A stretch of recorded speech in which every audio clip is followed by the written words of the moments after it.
Let's pull this slide up on the screen. I want to talk about, we talked a little bit about this last week, the four elements and how they relate to the aspects of our being. I want you to think about this. When God made Adam, it starts out by saying that there was no rain upon the earth. In Genesis 2, there was no rain upon the earth, but that a stream, water fountains came up from the ground and watered the earth. So God built in his own sprinkling system for the Garden of Eden, right? So you imagine muddy ground, right? Wet ground. And then it says that God took from the dust of the earth. Now, the word dust there is not the best word because we have a tendency to think of dust as dry, right?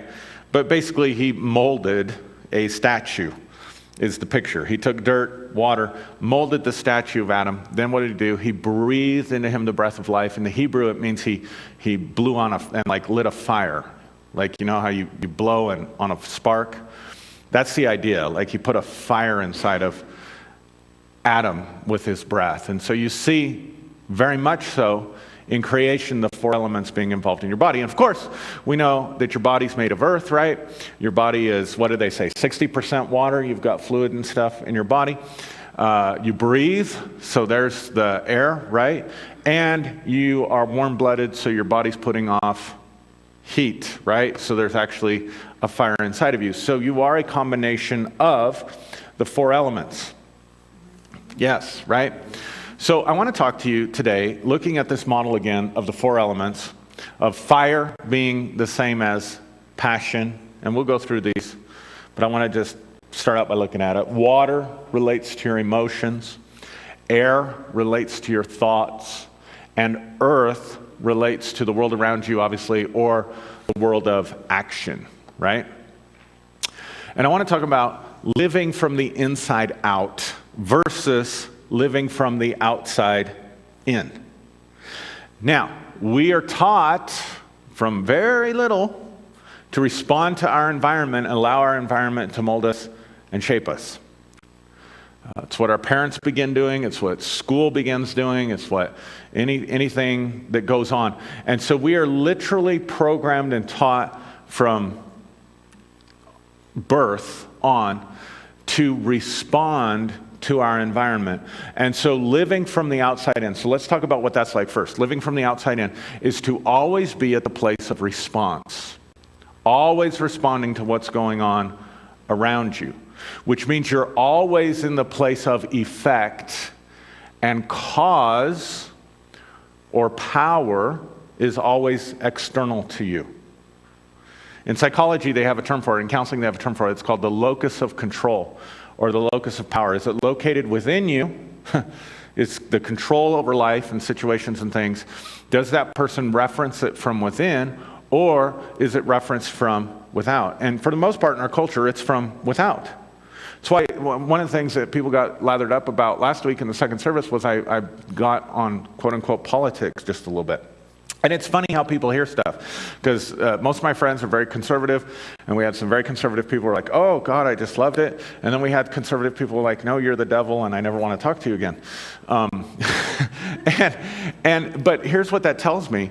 Like, people who get so worked up about politics get worked up about, or the environment, or global warming, or whatever the case may be, for the most part, put the locus of control of their own life outside themselves. It depends on who gets elected, who's running things, what's the country doing, and they feel powerless. And so they work on the situation, they work on feeling more powerful, or worry about their future and their life, but because there's all these external factors, and without realizing it, they're completely living at the place of effect of their own life rather than their cause. In other words, they can't cause good things to happen. They can't cause blessings to come. They can't cause healing or wellness or peace or joy or all that stuff, because everything is located outside of them, and they're a victim to everything. They may not say victim, so I don't like that word because it can be a little emotionally loaded, and it can be judgmental, right? But definitely they're at effect, and cause is outside. And so the only power that they really have, or when you're living from the outside in, the only power that you really have is the power to react or respond to what's going on out here. And so one spiritual teacher refers to the ego, the self, the way most people process life or living from the outside in, refers to it as living like an automatic response machine. In other words, you have programmed responses to certain stimuli, and when that stimuli happens out there, immediately you're going to respond to it. I remember one of the spiritual encounters that I had, and this won't shock people that think I'm deceived. One of the spiritual encounters that I had one time was with a demon. And I remember it was with a lower vibrational entity, that when the Bible speaks about the wisdom that comes from beneath. And I remember this entity sort of smugly laughing at how easy it was to break up groups of people and human beings. Because human beings were so predictable, and their responses to certain stimuli were so predictable that all it had to do was create certain stimuli, and immediately people would start responding. And at any point in time that he wanted to, he could cause trouble for somebody, he could break up a group, he could destroy a church by just creating certain stimuli that people would then respond to. And it's true, right? And the only reason it's true, the only reason the devil can mess with you is if you're programmed to live from the outside in rather than from the inside out. Because if the devil can mess with you, or dark entities, or however you understand that, evil entities can mess with you, the only reason they can mess with you is because you have no power within you. You have no sense of power, and you're not living from the inside out, you're living from the outside in. You're responding to what everybody else is saying, what everybody else is doing, right? One of the things that we do is we mistaken the pleasure of someone else. Okay, watch this. Another example of how we live from the outside in. We mistaken how good we feel when someone else is pleased with us. Anybody ever felt good because you please somebody else? Be honest. It's a good feeling, right? But here's the problem. We mistaken the pleasure that we feel when someone else is pleased with us, and we call that love. We call that feeling love. And so what happens is we go through society and we find out, oh, these behaviors will allow me to have that feeling because it pleased somebody else. And oh, that feels like love. And so then we organize our life around sets of behaviors and attitudes and whatever. Make sure we don't rock the boat. Make sure we keep everybody happy, because if I keep everybody happy, then I feel love. But if I feel somebody else's displeasure, that doesn't feel good, right? And I call that rejection. So I'm programmed, if I feel that feeling, that's rejection, and then I judge it and I say rejection's bad. Acceptance with a lot of people is good. Pleasing a lot of people is good. Pleasing my mom and dad is good. Pleasing my spouse, but whatever is good. But being rejected is bad. And we go off those feelings. So then people are controlling us. All they have to do is act displeased. All they have to do is give us that eye, right? I mean, come on. I do it with my kids. I mean, I have a look I can give Elijah, and he just folds, man. And I hate sometimes that happens, and that I do that. And there's other times, even as little boys, that I want to honor their power, because it's important that I'll allow them to disagree, that I'll change my mind, whatever, because it's important for them to have that sense of power and not just please everybody. Kind of like when I was telling Elijah, when he first used the F word at 3 years old. 4. It wasn't quite his first word, but it was pretty close. No, I'm just kidding. And you can't have your kid going to well, anyway. And so I bring him in, I'm like, we can't talk like that. That's a bad word. And he looks at me, he says, Daddy, so only bad people say it? Well, I wouldn't say everybody who says it's bad. Oh, well, then good people say it. Well, yeah, sometimes. Well, then why don't we say it? Well, because if you say it, then people are going to think, really, they're going to think poorly of you. They're going to think, so we want to do things based on how other people feel about us and not based on ourselves.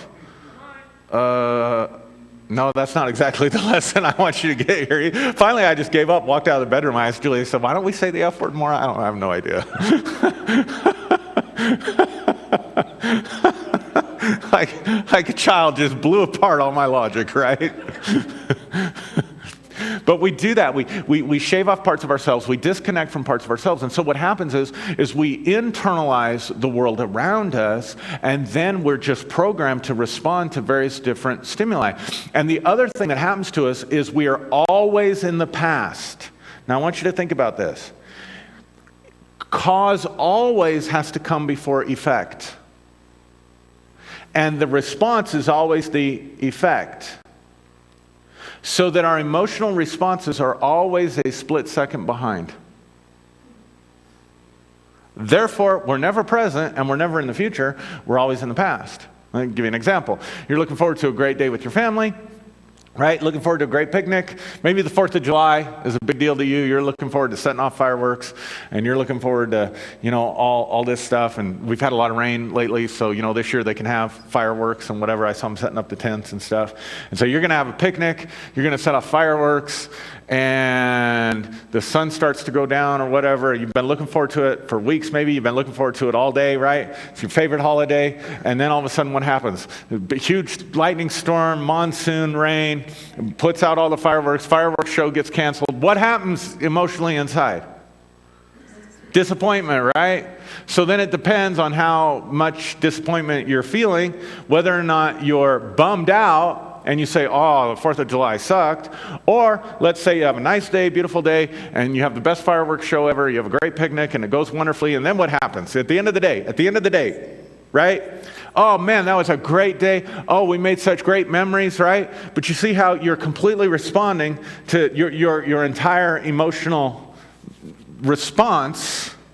Your happiness, your joy is coming out of what's gone on around you, which puts you in the past.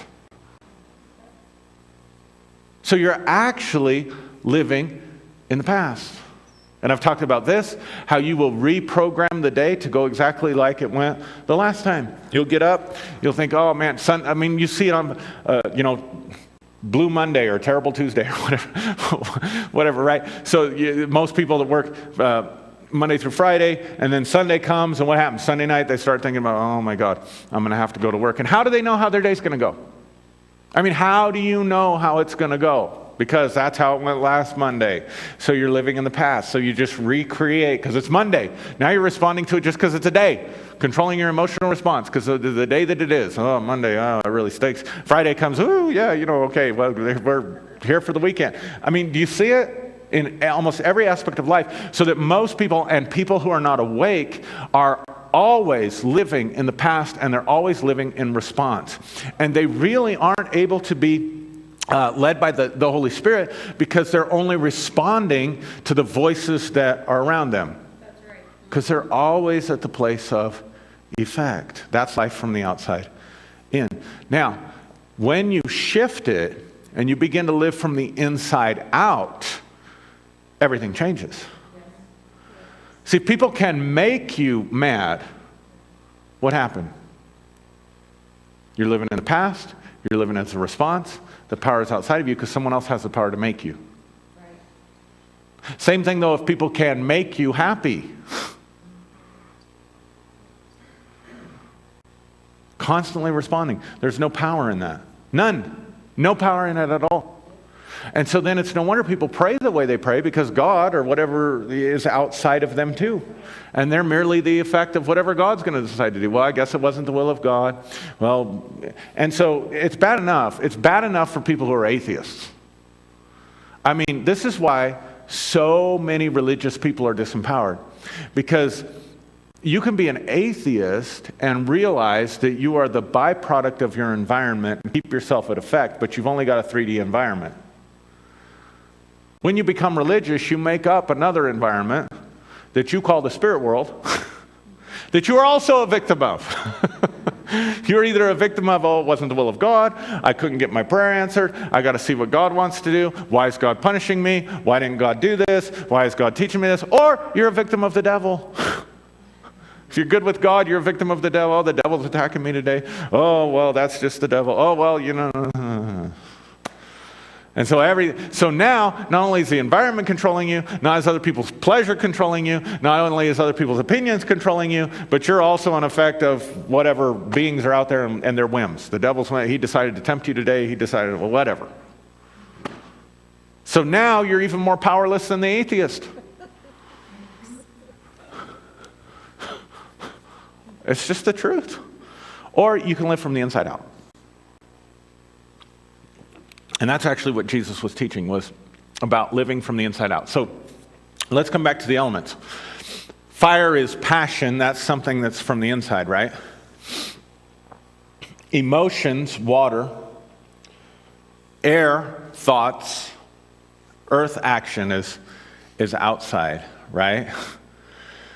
So it's the difference between, is the earth acting upon the water, fire, and air, or is the water, fire, and air acting upon the earth? That's really the difference. You can turn around and see, and here's our problem. We have not been taught as Americans or Westerners that there is enough power in passion, thinking, and feeling that it can actually be a cause that acts upon the earth rather than the other way around. So we're not taught at all. In fact, we are discouraged from learning how to work with our own elements in order to produce a force powerful enough within us to create a cause outside of us. What if your thoughts are a force that can act upon matter? What if your feelings are a force that can act upon matter? What if your passions are a force that can act upon matter? And all of that force and power is within you. And if you learn how to focus it, and you learn how to concentrate it, and you learn how to harness it, you can literally begin to create a storm, if you will, that comes out from within you that then affects and changes the landscape of your life. So how do we do that? The first thing, you got to start with fire. You have to have a passion. Fire is passion. It's that thing that you are passionate about. If we use it in our language, it's that thing that you are fired up about, right? It's that thing that you are ready to go get, right? Because here's the thing. Living at cause requires you to grow up. It requires that you become more responsible for your actions. See, if I'm the cause of my environment, then I am responsible for my own experiences. And most people can't even take responsibility for what they think. Most people can't take responsibility for what they feel. You made me mad. Most people can't take responsibility for their actions. Well, I did that because I was justified because, whatever. Whatever justification you can make up in your head so that you're right and you feel good and you're secure and you look good and it's all good. Right?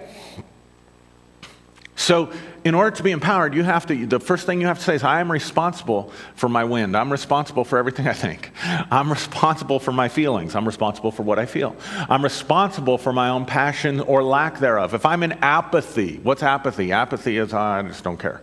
But listen, real apathy is the result of believing that you are the effect. So you have apathy about politics, you can have apathy about your job, you can have apathy about any number of things because you don't feel like you've got the power within you to change something. Because again, it's not our fault. As Westerners and as Americans, we're taught that we don't have, that these things aren't really powerful. Otherwise, you would never say, that's just my imagination. That's not real, that's just my imagination. See it? So the thing is, think of any outcome you want to change. Think of any outcome you want to have. You want to have more income. You want to have a vacation. You want to be a more peaceful person. You want to have a healthier body. You want to change the way you look. Anything that you want to change. Just think of one thing that you want to change. Here's the thing. You can absolutely create the conditions for a totally different future from the inside out. But it's going to take a lot of work. It's going to take a lot of concentration. And it's going to take a lot of repetition. So if you don't have the passion and the desire and the fire for it, then it's not going to happen, because you won't be able to sustain the effort that it's going to take to live at cause rather than at effect. Living at effect, it in one sense is easy because it requires no work at all. But in another sense, it's very hard because you're just blown and tossed every which direction, and your happiness and your peace and your income and everything is outside of you. You don't have any control over it. So in the one sense, it's hard. So it just depends on how you look at it. But the truth is, it's got to begin with fire. There's got to be a creative passion. There's got to be something inside you that says, I want something different. Now, if you don't have that, then you're content. That's fine. Then you can learn how to stop responding to situations in ways that are making you unhappy. Because literally they are, because you're living at response.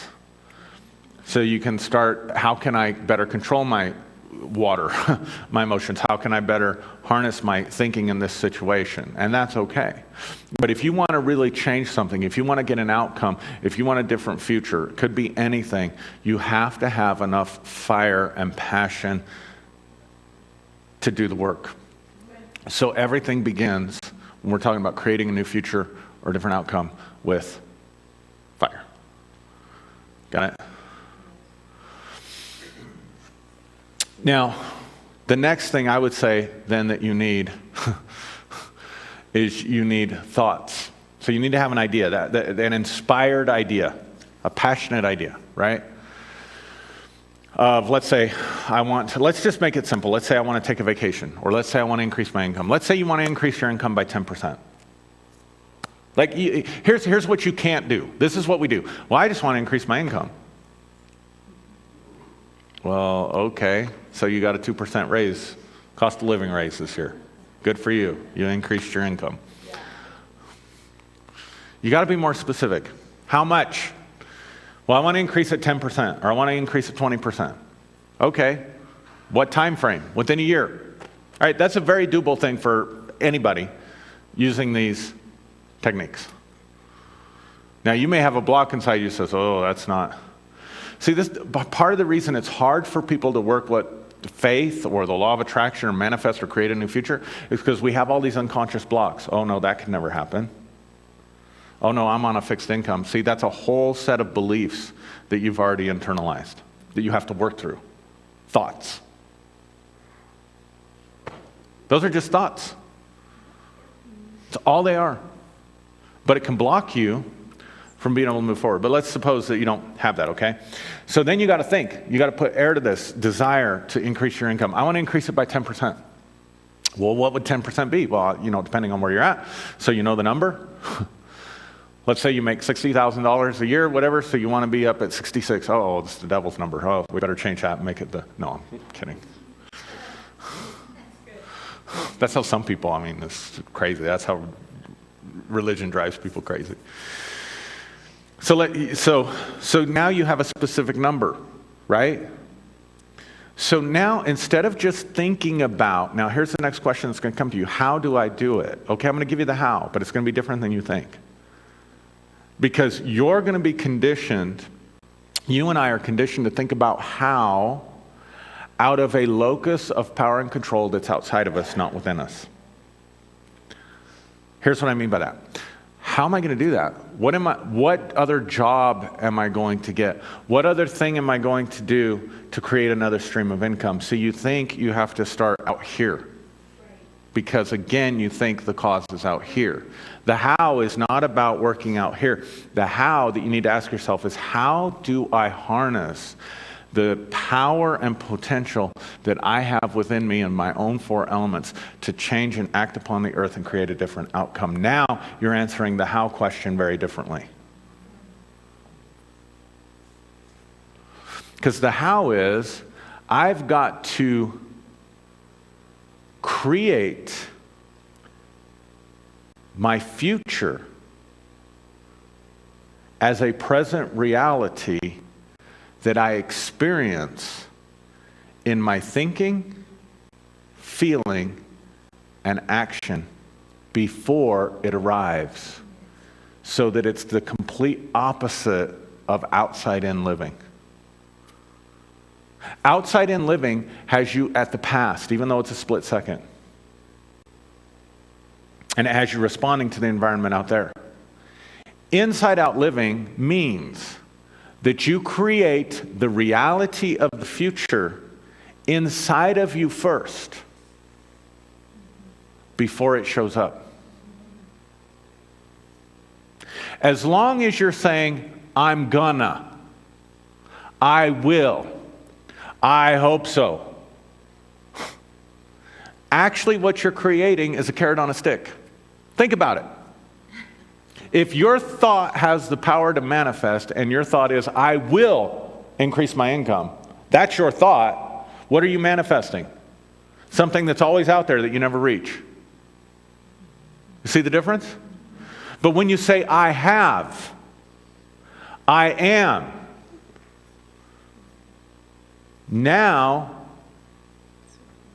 it's manifesting. Do you get it? Really important to understand it. As long as you're saying, I will get it, it's out there. You're getting exactly what you believe. You're getting exactly what you think that you will someday get it. And just when you're about to arrive, because you keep thinking, I will get it, it keeps moving.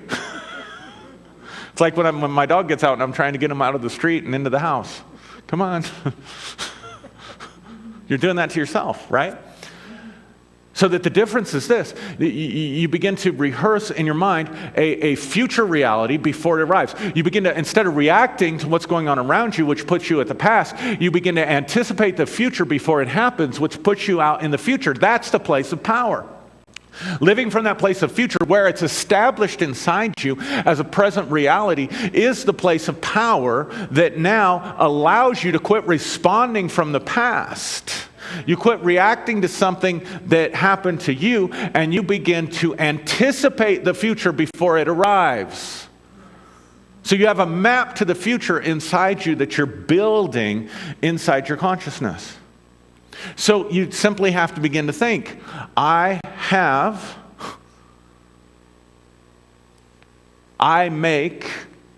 enjoy $66,000 a year right now. I have. Then, what do you have to do? You have to work with the water. It's not enough to just have the air.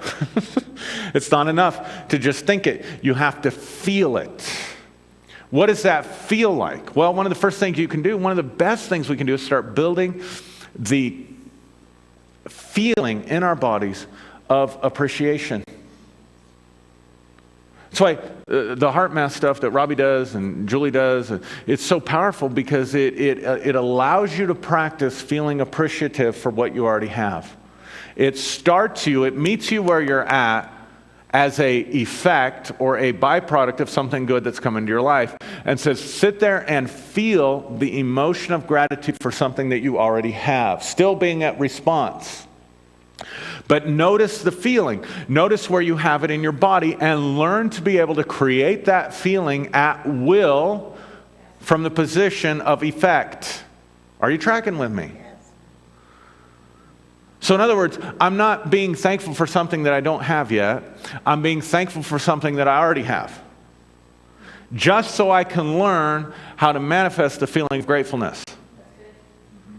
Then once I have that feeling of gratefulness, I try to hold it for at least 5 minutes. So think about something you're grateful for. It could be your kids, your animals, your job. Maybe you're thankful that it's not hot in June, whatever the case may be, but think about something that you're thankful for. Notice that feeling of appreciation when you think about it, and hold that feeling of appreciation. When you lose that feeling of appreciation 30 seconds, in 30 seconds, go back and think about the thing that you're thankful for again so that you can manifest that feeling of gratitude in your heart again. See, this is why I said this takes discipline, concentration, focus, and work. Then once you can do that, now you know how to show gratitude. Now you start thinking, I have $66,000 a year. I have that vacation to wherever. I have a healthy body. Whatever it is that you're trying to change. I have that wonderful relationship. Whatever it is, wherever you're trying to work. Got it? So you're thinking that thought, and then you're feeling that feeling of appreciation about a situation that has not happened yet. Totally different. Instead of complaining about what you don't have, you're thankful for what you don't have yet.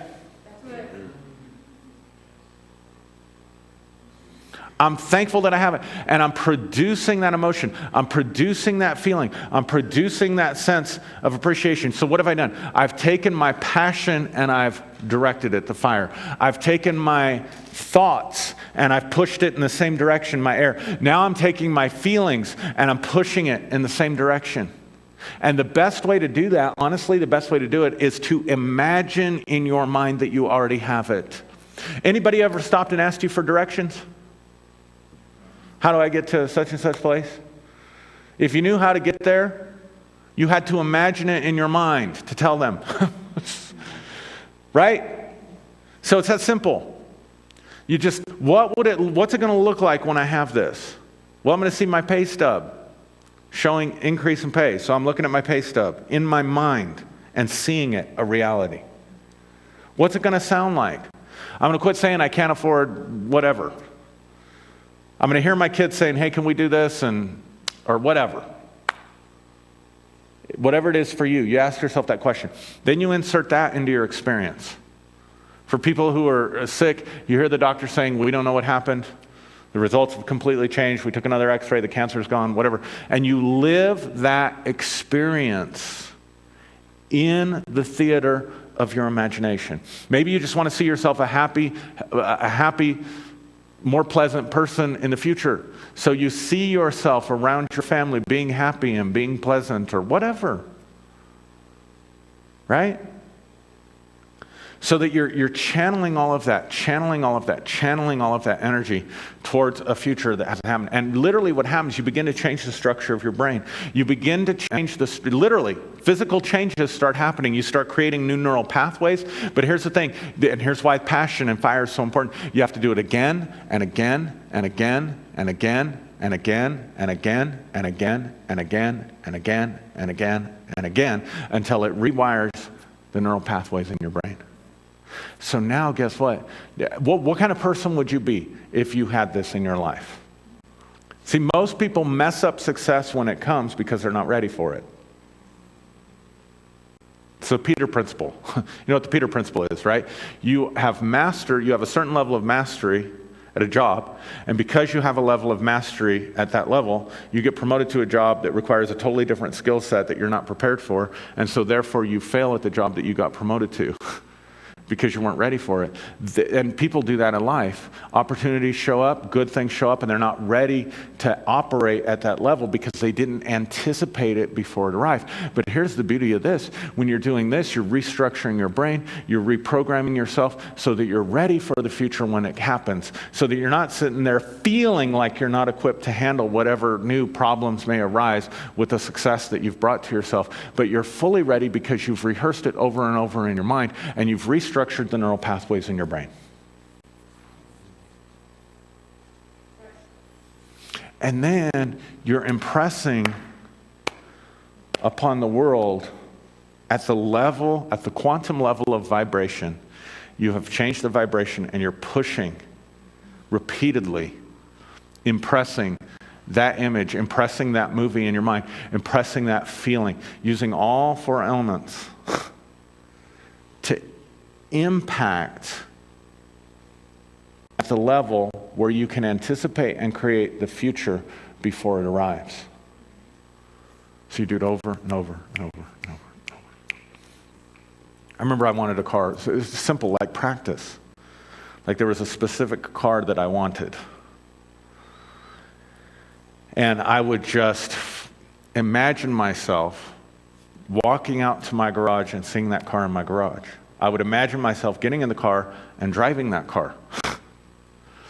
I would have the feeling of appreciation for having that car. I would talk to myself, man, it's good. I would go get in my clunker car, and I would say, man, it's good to have this, dun, dun, dun, dun, talking like I already had it. And I just did that for a little while. And here's the thing. We had the money. We could have gone, or we could have gotten a loan. We had the credit rating, whatever. We could have gotten a loan to go get that car. But see, I didn't want to do that because that's working from the outside in. I wanted to practice this and say, I'm going to do this and see if it'll just show up and manifest. And I did it a few times, over and over and over and over and over, until it was kind of kept alive in my subconscious. But it wasn't a big passion of mine. Like, it wasn't something I was really going after. It was something I just tried for a while. And I mean, months went by. And I had a friend, who, while I'm in this process, who bought the very car that I wanted. Now, here's the temptation, to get jealous because this person bought what I wanted and I didn't get it, and how come they got it, and God, I wanted it, and didn't you see what I was doing down here? But I just left alone. I was like, wow, they got one, I'm going to get mine too. I don't know, a year goes by, something like that. This person comes to me and says, I can't explain this, but I just feel like the Spirit has spoken to me, and I'm supposed to give you my car. And I'm sure that person was like, hoping I was going to say, oh, no, no, you can't do that. That's much too generous. Instead, I was like, where's the title? So literally, I ended up getting that car without paying for it. Not because I couldn't, not because I didn't have to, not because I didn't want to, but because I wanted to see if this would work on this level, and I wanted to practice manifesting something from the inside out, getting into the future before it arrives. Because if I can do it at that level, then I could do it at the other levels that I'm real passionate about. If I could do it with a little bit of fire, just think what I could do with a lot of fire, if I know how to harness it. So I just want to encourage you, make it very simple. You got your elements up there. If you can just think about the elements, earth, wind, right? Water. If you think about emotions, they just flow. Think about somebody that's in their mind all the time. What do we say? They're spacey. They're in their head. Thought. Right? Fire, passion. Water, just spilling all over the place. Tears, water. And then think, if I can take all those elements and I can focus it on a single outcome, and I can do it over and over and over and over and over and over and hold my focus and keep doing it repetitively, eventually it will show up. It's that simple. But it does take work. All right. God bless you guys. Thanks for listening. Have a great day. See you next service, some of you. People, God bless you. See you later.